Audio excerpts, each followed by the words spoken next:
Assalamualaikum warahmatullahi wabarakatuh. Bismillahirrahmanirrahim. Alhamdulillah. Salatan wassalaman ala Sayyidina Muhammad ibn Abdullah Rasulillah wa ala man sahibah wa tabi'a hudah amma ba'd. Masalah pertama, negara Yaman, sebagian negara Yaman pernah menjadi negara yang sebagian bangsanya itu mengikuti faham syuyu'i atau komunis. Di antara mereka diisukan sebagian adalah tokoh-tokoh Yaman yang ikut di organisasi komunis Yaman. Misalnya tidak berarti tidak fakta. Misalnya iya, itu individu. Akan tetapi misalnya ada sebagian oknum orang Arab terlibat di organisasi komunis atau organisasi terlarang lainnya, tidak ada alasan dengan serta-merta kemudian menganggap semua habaib komunis. Tidak boleh demikian. Akan tetapi itu individu apabila itu terjadi. Nah, bagaimana ini? Yang sahabat saja itu dulu latar belakang dari orang tua yang berbeda-beda. Orang tuanya buruk tidak berarti anaknya buruk. Saya baca di sebuah literatur kitab bernama Al-Isti'ab fi Ma'rifatil Ashab, jilid 3 karya Ibnu Abdul Bar, nomor 1857. Di sini disebutkan Ikrimah. Ikrimah ini sahabat Nabi, anaknya Abu Jahal, musuhnya Nabi. Dan Ikrimah ini dulunya juga musuh Nabi. Kemudian Ikrimah ini Islam dan pembela Nabi Sallallahu Alaihi Wasallam. Apakah boleh kita mengatakan serta-merta seluruh anak Abu Jahal itu buruk semua?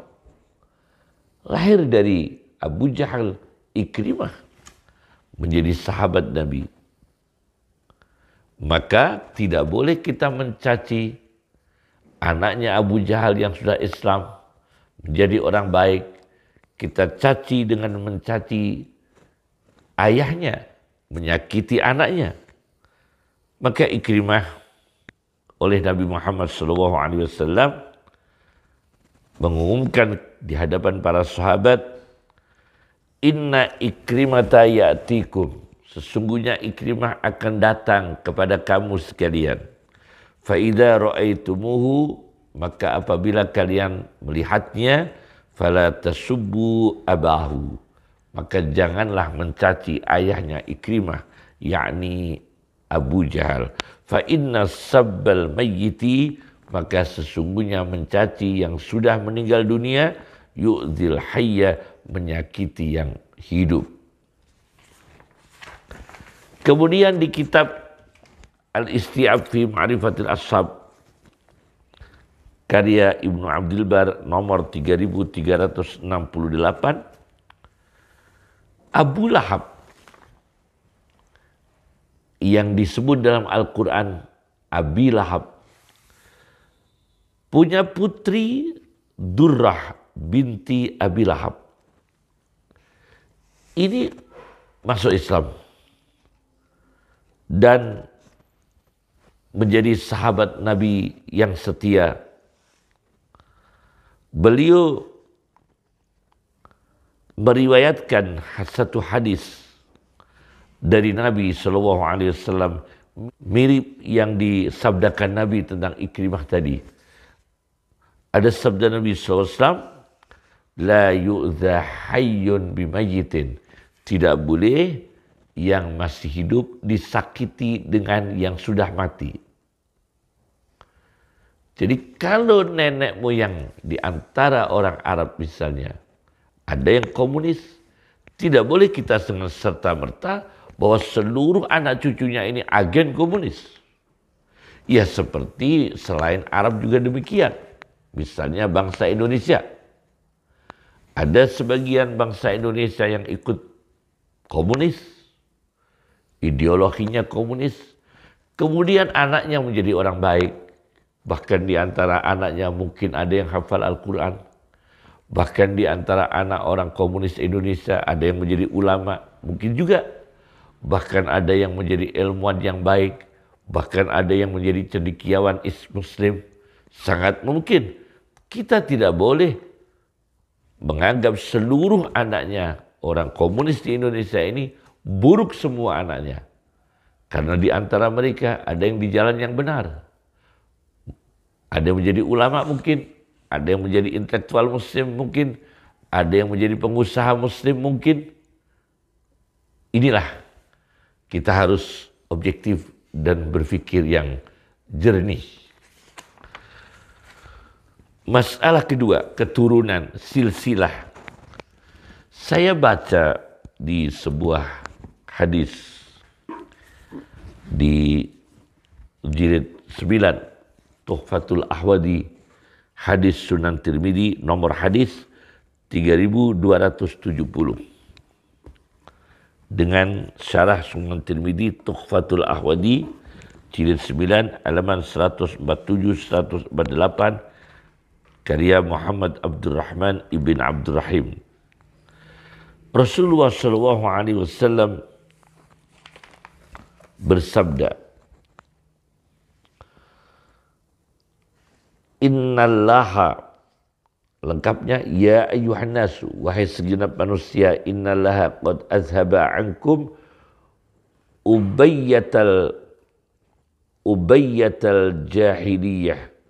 Wahai segenap manusia, sesungguhnya Allah sungguh menghilangkan dari kalian kesombongan, kecongkaan, kebanggaan model jahiliyah, wa ta'adumaha, dan merasa agung, merasa besar model jahiliyah, bi'abaiha, membanggakan ayahnya, membanggakan kakeknya, membanggakan buyutnya, buyutnya, canggahnya, silsilahnya.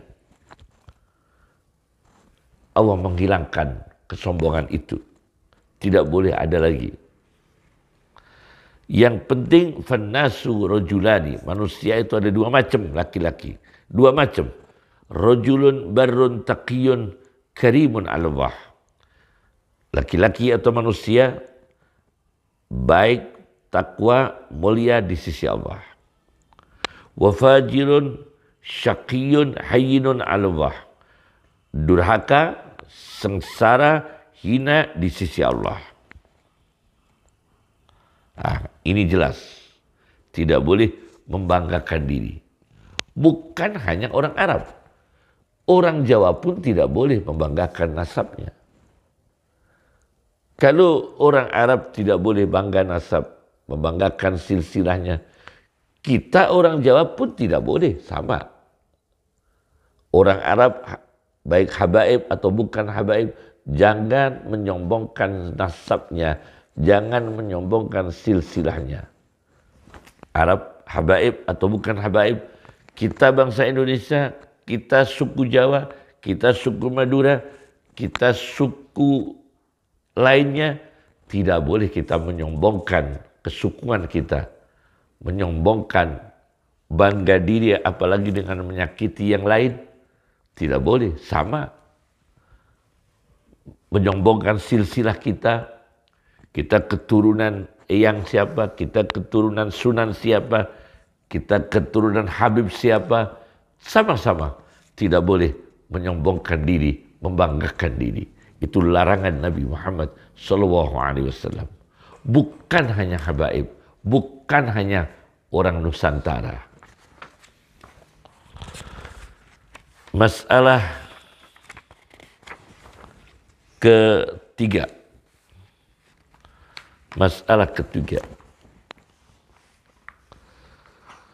Studi nasab. Studi mempelajari tentang silsilah nasab. Itu bukan untuk gagah-gagahan, kemudian fanatisme, dan memunculkan antagonis permusuhan, baik secara individu maupun kelembagaan, apalagi sampai terjadi diskriminasi ras. Bukan itu. Tapi studi nasab, belajar nasab, silsilah, genealogi, tujuan utama adalah untuk silaturahim, saling menyayangi antar sesama suku, sesama nasab. Kalau di luar nasab, saling menyayangi sesama antar manusia. Saya baca dalam sebuah hadis Nabi SAW tentang studi nasab, Sunan Tirmidzi, nomor hadis 1979, dengan syarah Tuhfatul Ahwadi, jilid 6, halaman 103. Rasulullah SAW mengatakan, ta'allamu min ansabikum. Pelajarilah dari nasab kalian, nasab-nasab kalian, genealogi kalian, silsilah kalian. Ma tasiluna bihi arhamakum, yang tujuannya untuk menyambung silaturahim. Fa inna silaturahim mahabbatun fil ahal. Karena silaturahim itu membawa rasa cinta di tengah-tengah anggota keluarga, anggota suku, anggota sesama marga, anggota sesama silsilah, sesama nasab. Masratun fil mal, bisa menambah kekayaan harta. Mansa'atun fil asar, bisa dengan izin Allah mengundurkan, memperpanjang umur kita, memperpanjang umur kita dan diundurkan ajal kematian kita dengan izin Allah. Allah yang berhak untuk memperpanjang atau memendekkan umur kita. Tapi dengan studi nasab kita tahu kalau kita punya saudara sesama keturunan Sunan Songo misalnya, kita tahu kita punya saudara sesama habaib misalnya, jalin persaudaraan. Bahkan di luar antar nasab pun kita saling bersaudara. Habaib, mempelajari studi habaibnya, kita orang bangsa lain misalnya bukan Arab, studi tentang silsilah kita. Kemudian studi silsilah ini untuk saling silaturahim. Itu tujuannya menurut Nabi Muhammad SAW. Ini masalah ketiga. Masalah keempat, sama-sama belum pasti genetik kita, dari mana kita ini nasabnya, Arab atau Ajam, Arab atau bukan Arab. Bahkan genetik dua ayah dan ibu bukan orang baik misalnya, secara genetik ayah dan ibu bukan orang baik, tidak boleh dijadikan legalitas untuk menghujat, menjelekkan, dehumanisasi, menghilangkan kehormatan kemanusiaannya kepada kelompok tertentu. Tidak boleh. Meskipun secara genetik ayah dan ibu orang itu bukan orang baik, bukan Arab, bukan tidak Arab. Kenapa? Karena ada satu tafsir Al-Jami' li Ahkamil Quran. Ini masalah keempat. Karya Imam Qurtubi, Al-Jami' li Ahkamil Quran, di juz 16, halaman 326. Diceritakan ketika Sofiyah ini mendatangi Rasulullah SAW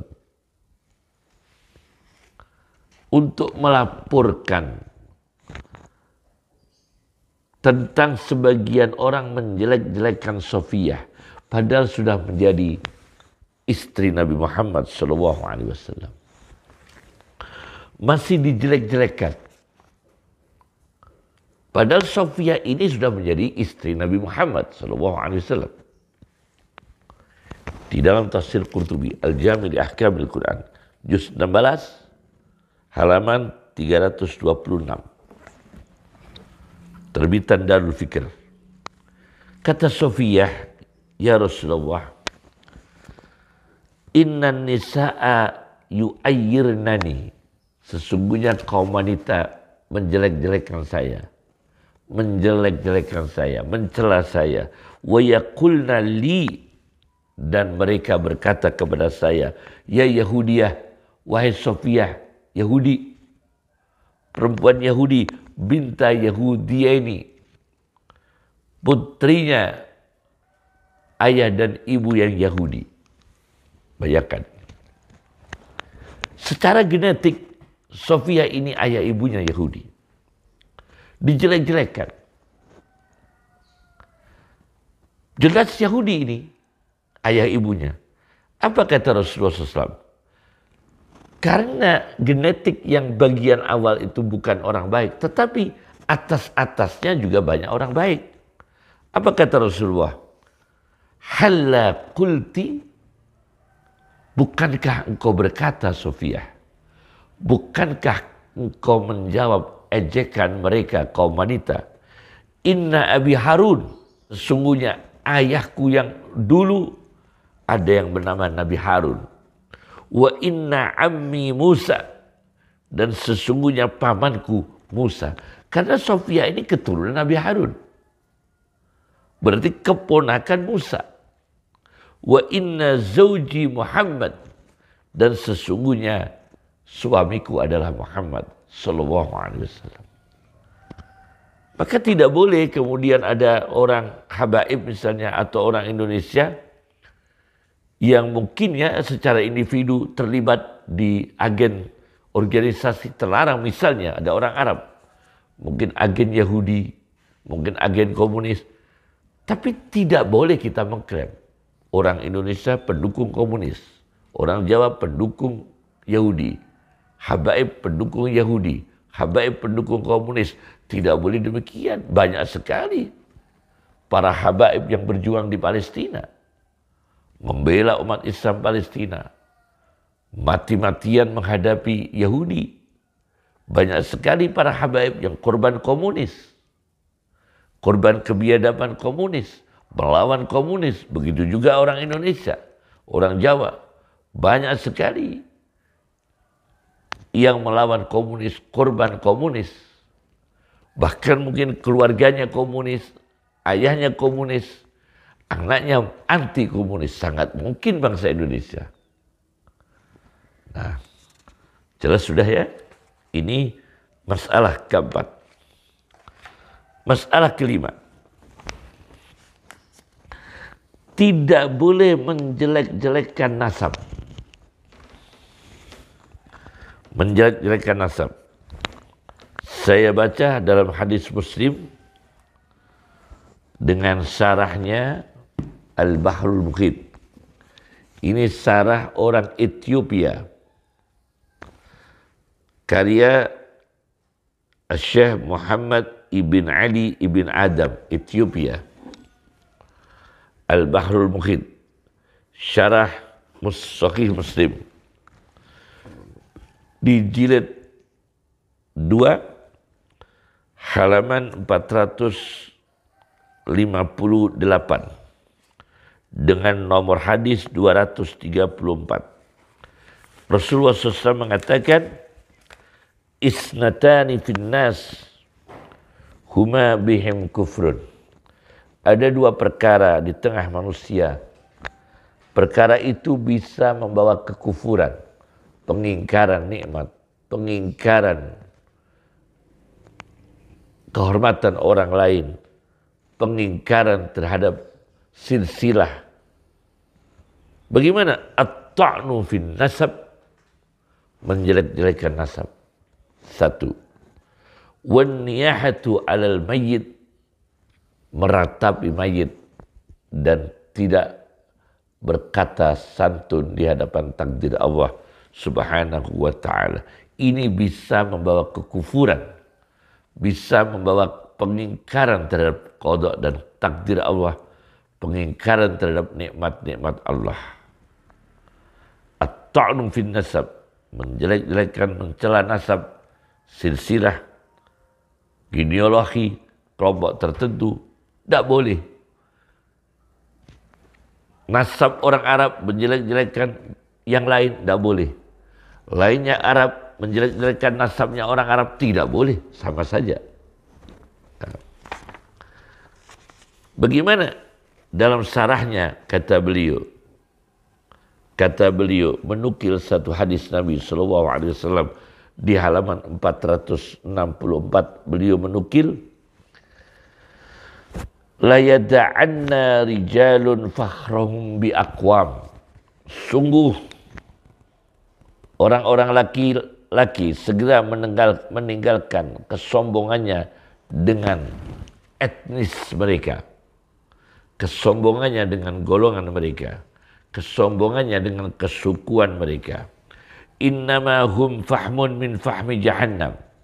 Sesungguhnya mereka ini yang sombong dengan sombong dengan bangsanya, sombong dengan kesukuannya, sombong dengan bangsanya, sombong dengan kesukuannya. Bukan bangga yang positif, sombong sampai menjelek-jelekan yang lain. Fahmun min fahmi jahannam. Arang dari arang jahannam. Dah boleh. Arab menjelek-jelekan, bukan Arab, dah boleh. Bukan Arab menjelek-jelekan Arab, juga tidak boleh. Arab menjelek-jelekan sesama Arab, tidak boleh. Non-Arab menjelek-jelekan sesama non-Arab, tidak boleh. Bisa menjadi arang jahannam.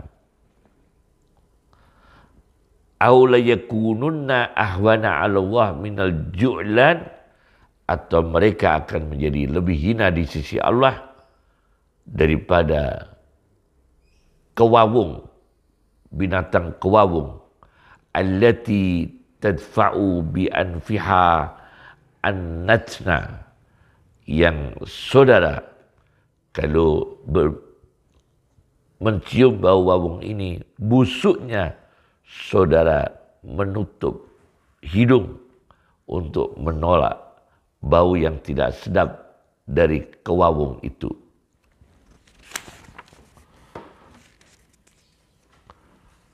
Termasuk di halaman 465, termasuk menjelek-jelekkan nasab adalah misalnya laisa huwa min dzurriyyati fulan, dia bukan keturunan fulan. Misalnya kita mengatakan itu bukan keturunannya itu bukan keturunan fulan.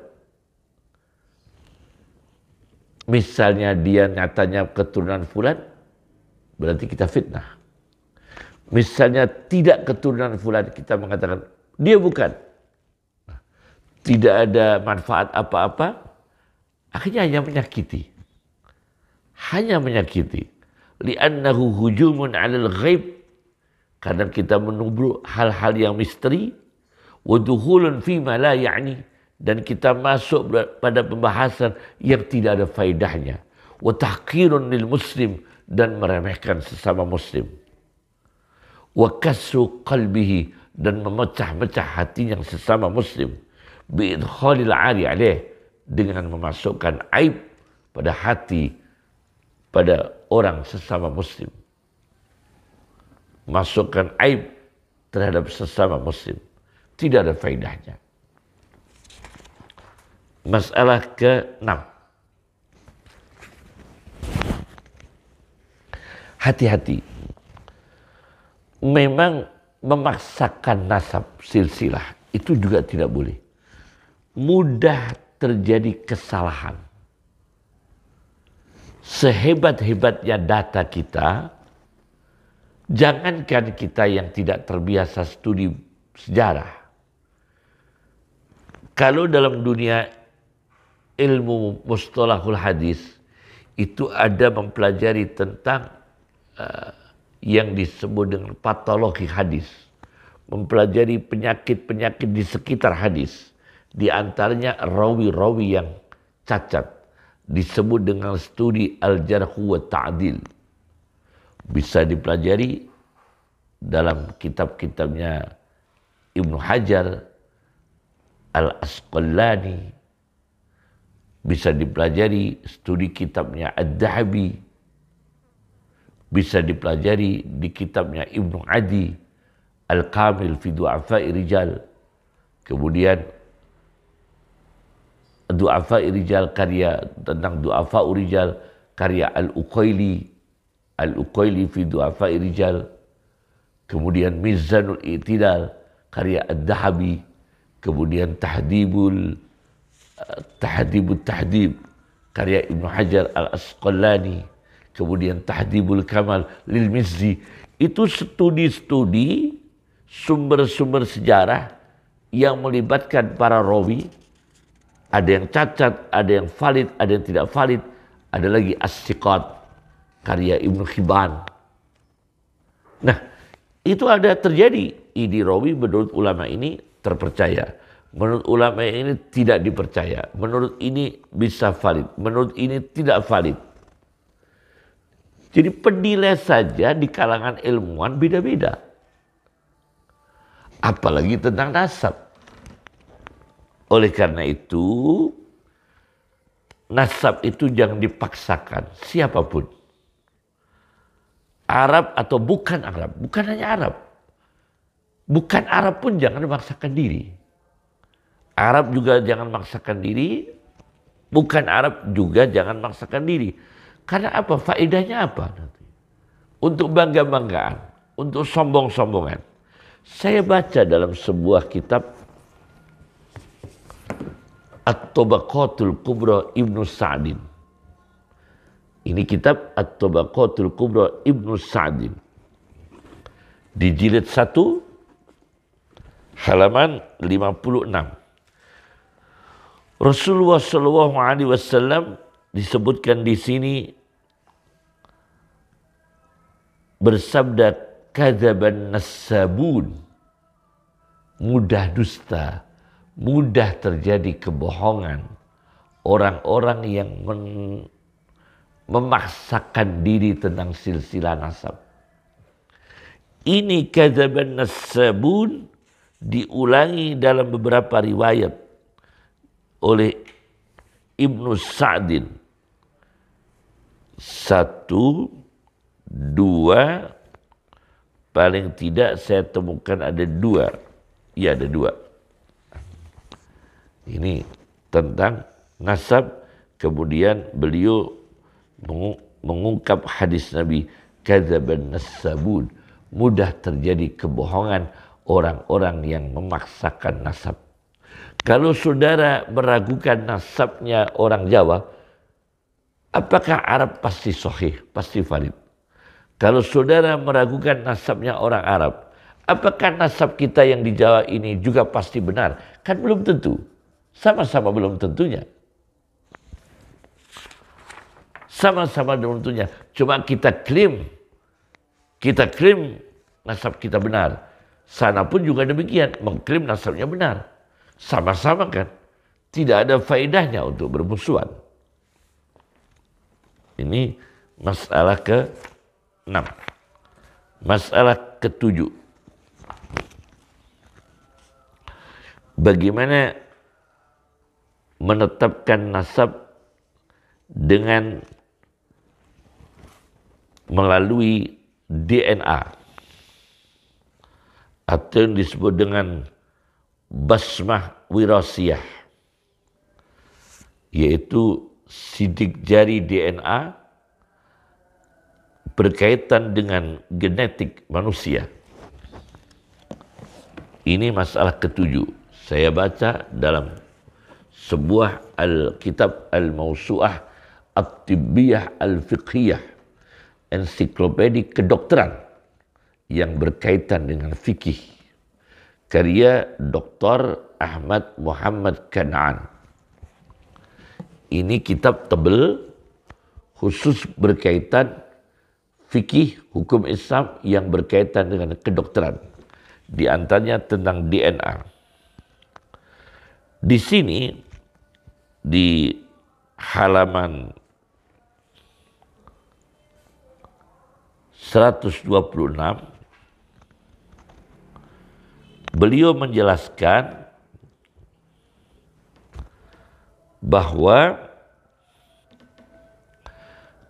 tes DNA ini memang ada manfaatnya.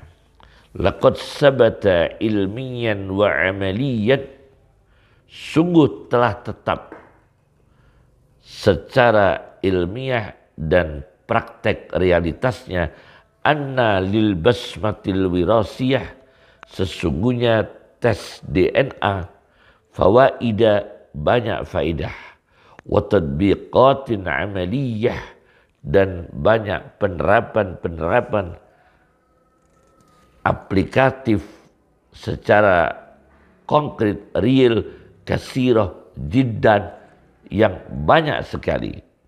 Fil ilaj, untuk pengobatan, wal wiqayah, untuk protektif, penjagaan, wa fil qadaya al jinaiyah, dalam perkara-perkara kriminologi,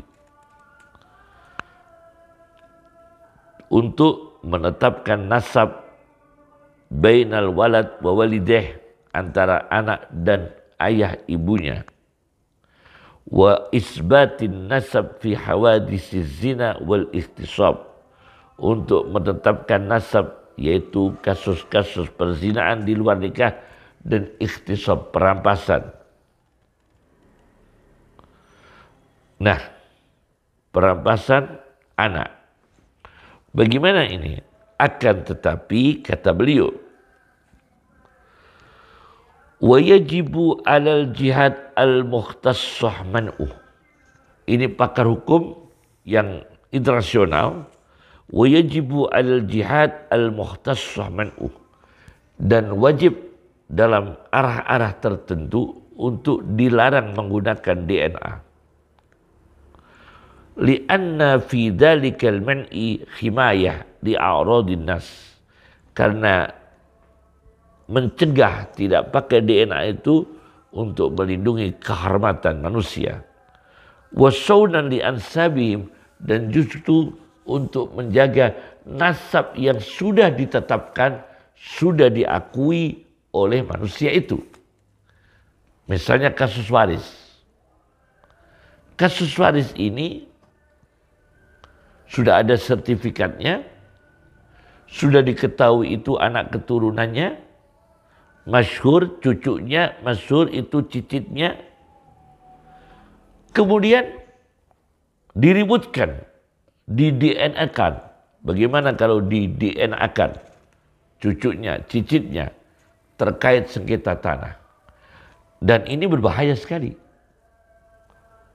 Karena sebagian mereka ada yang beli, sebagian mereka ada yang warisan. Dan itu nanti akan menjadi persoalan baru. Dan ini tidak dipakai. Udah ada sertifikatnya, ada wasiatnya, sudah ditetapkan. Tidak dipersulit, ini betul-betul cicitnya atau enggak. Betul-betul, karena ini bisa juga bukan cicitnya. Tapi dia beli dengan sah, cuma dengan mekanisme yang tertipu. Maka secara genetik dia bukan keturunannya. Tapi dia telah beli dengan sah. dari di antara keturunan mereka. Ternyata setelah dibeli, keturunannya itu menipu. Ini bukan milikmu, milik saya. Karena saya keturunannya. Karena ketika jual beli tidak ada bukti. Nah ini bagaimana? Kalau di-DNA-kan, tanah itu akan kembali ke keturunannya. Padahal sudah dibeli orang lain. Bagaimana ini? Nah ini. Jadi ada beberapa kasus tidak boleh pakai DNA. Kemudian saya baca lagi. Fatawa Asriyah, karya Profesor Dr. Ali Jum'ah. Dalam kumpulannya Al-Kalimut Thayyib Fatawa Asriyah. Fatwa-fatwa kontemporer. Ini di jilid 2 halaman 300-301. Beliau mengatakan DNA bisa dipakai untuk kemanfaatan, diantaranya wa fi khalati doya'il atfal, yaitu dalam keadaan hilangnya anak-anak kecil, wahtilatihim, dan campur, tidak diketahui mana ibu laki-laki mana ibu perempuan. Sebelumnya ada catatan lagi wa kada al-ishtibah fi atfalil anabib, yaitu karena kesamaran, keraguan, kesamaran tentang bayi tabung. Itu bisa melibatkan DNA. Ya. Kemudian beliau mengatakan, ammal i'timad alal basmatil wirasiyah, adapun mempercayakan penuh, berpegang penuh, sepenuhnya dipercayakan atas DNA al-ma'rufah bismi DNA fi nafi nasab, untuk menafikan sebuah nasab, fa innahu la yajuzu syar'an, itu tidak boleh secara syariat. Haitsu inna tahalila, karena sesungguhnya analisis genetik ya'tariha al-khata'ul basyariyu al-muhtamil, bisa terjadi kesalahan manusiawi. Bisa terjadi kesalahan yang bersifat manusiawi, yang bisa multi tafsir, al-muhtamil, multi hasil. Nah ini, ya jelas ya. Kemudian diperkuat lagi tentang masalah nasab, tidak harus dipersulit dengan DNA, karena tidak ada kemanfaatan secara syariat. Boleh kemanfaatkan secara syariat pakai DNA, boleh. Tapi kalau tidak ada manfaatnya, hanya untuk sombong-sombongan, bahkan hanya untuk menipu orang dalam soal sengketa tanah misalnya, karena yang beli itu tidak ada bukti DNA sebagai keturunan ahli waris misalnya. Nah, oleh karena itu saya baca dalam sebuah kitab yang studi tentang nasab, namanya Al-Ansab. Ini nasab dan nisbah studinya, karya As-Sam'ani, Abu Sa'id Abdul Karim bin Muhammad bin Mansur At-Taimi As-Sam'ani, di jilid 1. Jilid 1 halaman 22. Tidak ada paksaan syariat untuk mengetahui nasab kita, apalagi hanya untuk fanatisme, kesukuan, ras, apalagi untuk diskriminasi ras dan sebagainya. Nah, kenapa Rasulullah SAW mengatakan hada ilmun la yanfa'u wa jahlun la yadurru. Memaksakan diri tentang nasab ini, tentang nasab, tentang silsilah, sebuah ilmu kalau diketahui tidak pasti manfaatnya, kalau tidak diketahui tidak pasti ruginya. Hada ilmun la yanfa'u, diketahui belum tentu manfaat, Wa jahlun la yadurru, tidak diketahui belum tentu merugikan. Karena apa? Karena nanti banyak subjektifnya. Banyak tidak insafnya. Imam Ghazali sederhana. Sudah diyakini arah kiblat, sudah. Pakai alat tidak wajib. Pakai alat-alat menentukan arah kiblat itu tidak diwajibkan. Karena alat akan berubah-ubah. Teknologi ini dipakai arahnya agak ke sana, kiblat. Ternyata ada alat yang baru, kiblat miring ke kiri.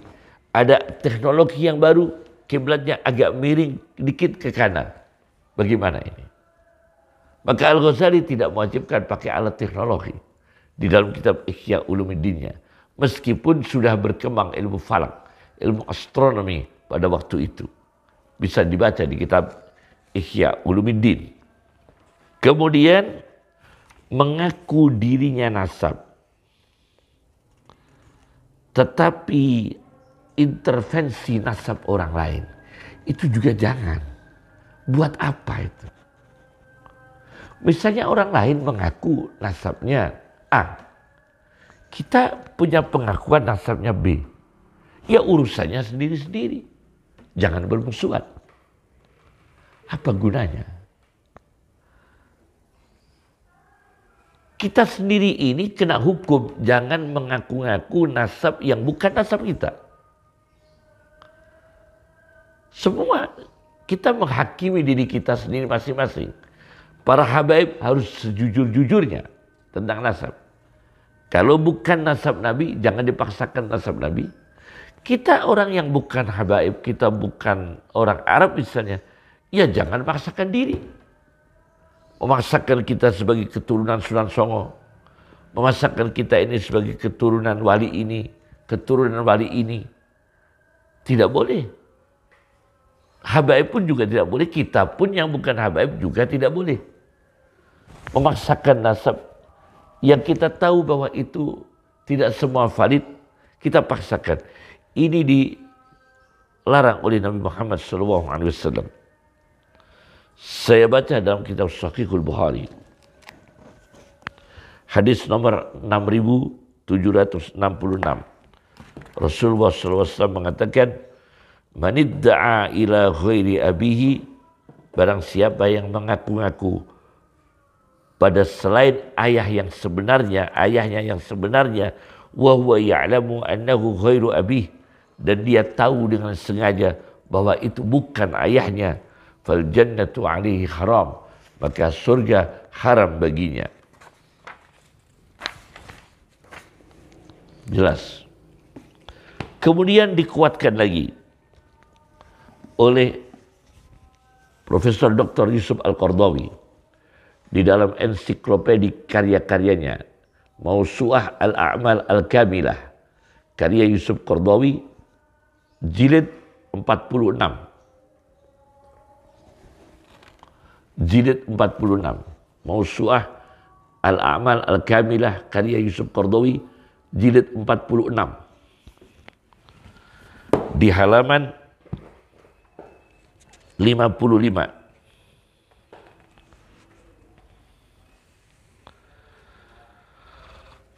Menetapkan nasab atau menafikan nasab. Menetapkan nasab kita, tapi menafikan nasab orang lain. Intervensi. Atau kita menafikan nasab kita, yang sebetulnya nasab kita ada, kita nafikan untuk memilih nasab lain yang lebih mulia dengan berbohong. Atau menafikan nasab orang lain yang tidak ada urusannya dengan kita. Bagaimana ini? Kata Yusuf Qardawi di sini, tujuan relevansi DNA, kata beliau, isbatu nasabi waladiha min abih, menetapkan nasabnya anak dari ibu betul-betul dari ayahnya, dari dia, minhu binafihi minhu, ternyata huwa ibnu haqqan. Setelah dites DNA ternyata anaknya dia lega. Oh, ternyata ini anak saya. itu ada manfaatnya. Tes DNA. Ini masalah ke-7. Masalah ke-8. Contoh-contoh ulama Indonesia, Jawa atau Jawa atau luar Jawa, keturunan Jawa atau luar Jawa, yang dengan sederhana beliau tidak intervensi, tapi substansi apa yang dibawa oleh beliau. Meskipun Jawa, bukan Arab, hidungnya tidak mancung seperti Arab. Kalau memang dia ulama, kalau dia memang pengusaha muslim, kalau dia banyak memberikan kontribusi kepada agama, bangsa dan negara, meskipun Jawa, Madura, Sumatera, Sulawesi, Papua, Kalimantan, kita muliakan, kita hargai. Karena mereka membawa manfaat. Orang Arab pun kalau membawa manfaat, membawa hidayah, membawa ilmu, membawa berkah, membawa kemanfaatan agama, bangsa dan negara, kita muliakan. Para habaib, para ulama Nusantara, sama-sama kita muliakan. Saya baca dalam sebuah kitabnya. Ini ikut di kitab Muqaddimah Qanun Asasi. Muqaddimah Undang-Undang Dasar Nahdlatul Ulama. Ada di kumpulan Irsyadus Syari, kumpulan karya-karya Kiai Haji Hazim Asy'ari. Saya baca, beliau menukil demikian di Muqaddimah Qanun Asasi Jam'iyah Nahdlatul Ulama di halaman 26. Halaman 26 beliau mengatakan begini. Qala Sayyidu Ahmad bin Abdillah As-Saggaf. Coba.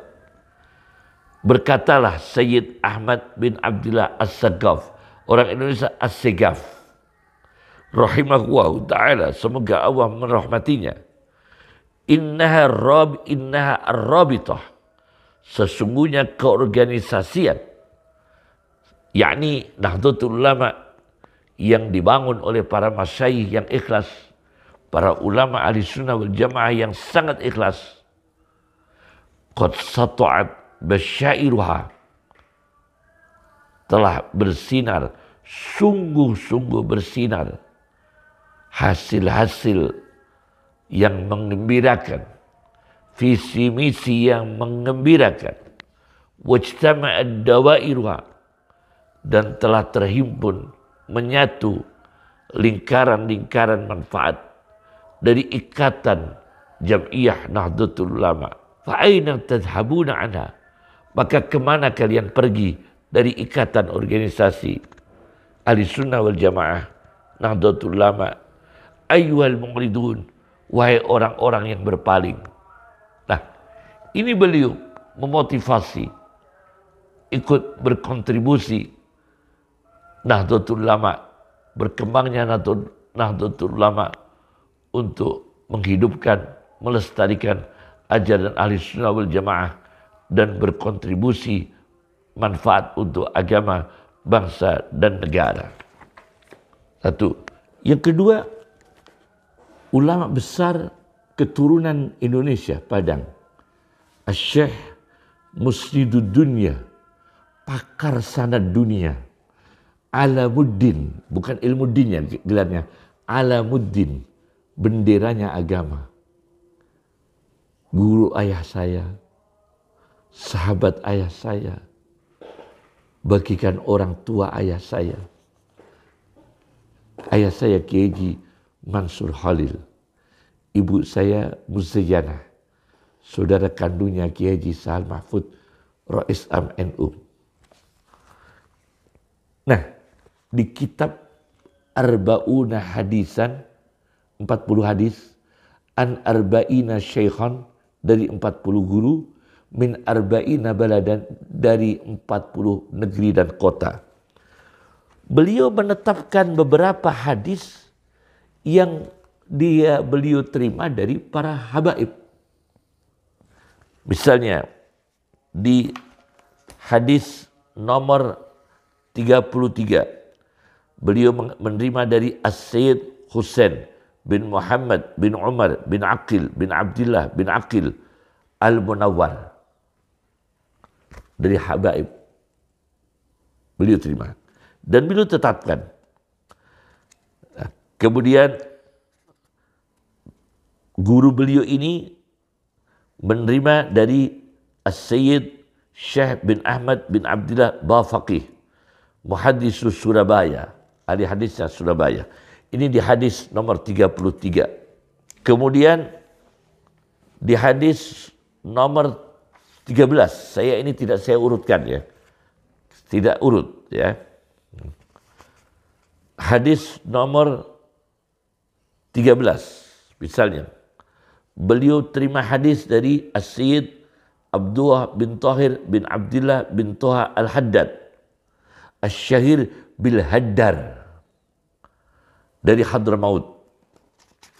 Dari Hadramaut. Nah, jelaskan. Saya Yasin, Syekh Muhammad Yasin bin Isa menerima hadis dari ulama habaib dan beliau tetapkan sebagai As-Sayyid dan dianggap guru oleh beliau dan dicatat hadisnya. Jadi yang positif, berkontribusi ilmu, membawa barokah, membawa manfaat tetap dipakai. Kemudian ada lagi dari Malang ya, dari Malang. Hadis nomor saya baca di Malang. Hadis nomor 38. As-Sayyid Hamid bin Muhammad bin Salim At-Tarimi Al-Hadrami, Tarim Hadramaut. Al-Hadrami Al-Asli. Aslinya Hadramaut. Malang di Jawa Asy-Syarqiyah. Bertempat di Malang, Jawa Timur. Ini di hadis nomor 38. Beliau dapat hadis yang diterima dari Sayyid Hamid ini. Sabda Rasulullah SAW, "Ma naqasat shadaqatun min malin." Sedekah tidak mengurangi harta. "Wa ma zada wa huwa 'abdan bi'afwin illa izzan." Dan tidaklah Allah menambah hambanya kadang sifat memaafkan kecuali tambah mulia. "Wa ma tawaddu'a ahadun lillah illa rafa'ah." Dan tidak ada satu orang yang rendah hati karena Allah kecuali Allah akan mengangkatnya. Ini diterima. Nah, ini jelas. Syekh Muhammad Yasin bin Isa Al-Fadani menetapkan menerima beliau-beliau ini, Habib ini tanpa menyakiti, tetap menghormati ulama Jawa karena habaib yang ngaji kepada ulama Jawa juga banyak. Syekh Mahfud At-Turmusi itu sebagian manuskrip karya beliau saya simpan karena kakek saya ini Katibul Khas, penulis pribadi beliau. Maka saya menyimpan beberapa manuskrip dari karya beliau. Ketika di Makkah, banyak habaib yang ngaji. Mbah Hasyim Asy'ari rahimahullah ketika mengajar Ramadan, banyak habaib yang mengaji pada Mbah Hasyim Asy'ari. Saling memberikan ilmu, memberikan kontribusi. Maka saya pesan, janganlah kita habaib atau bukan habaib, jaga mulut semua. Tidak semua habaib. Ada yang keliru, ada yang salah. Ada yang melampaui batas, ada yang misalnya ekstrim. Tidak semua begitu, hanya oknum tertentu. Begitu juga orang Indonesia, orang Jawa yang mungkin melakukan kesalahan, melakukan kesombongan. Tidak semua begitu. Ikut di agen-agen yang dilarang, tidak semua begitu. Banyak ulama Jawa yang sholih. Bukan habaib. Bahkan banyak habaib mengaji pada ulama Indonesia. Banyak sekali. Dan banyak sekali juga orang Indonesia ngaji ke ulama habaib. Banyak juga, sama. Maka kita saling mengisi kebaikan. Jangan saling bermusuhan. Tidak ada manfaatnya, tidak ada gunanya. Terakhir saya tutup dengan Syekh Nawawi Banten. Muhammad Nawawi bin Umar Al-Bantani dalam kitabnya Uqudul Jen. Ini kitab populer di pesantren. Beliau mengatakan tentang Habib Abdullah Al-Haddad. Qala Sayyiduna, beliau tafsirkan akramuna, orang yang termulia kita. Al-Habib Al-Mahbub As-Sayyid Abdullah Al-Haddad.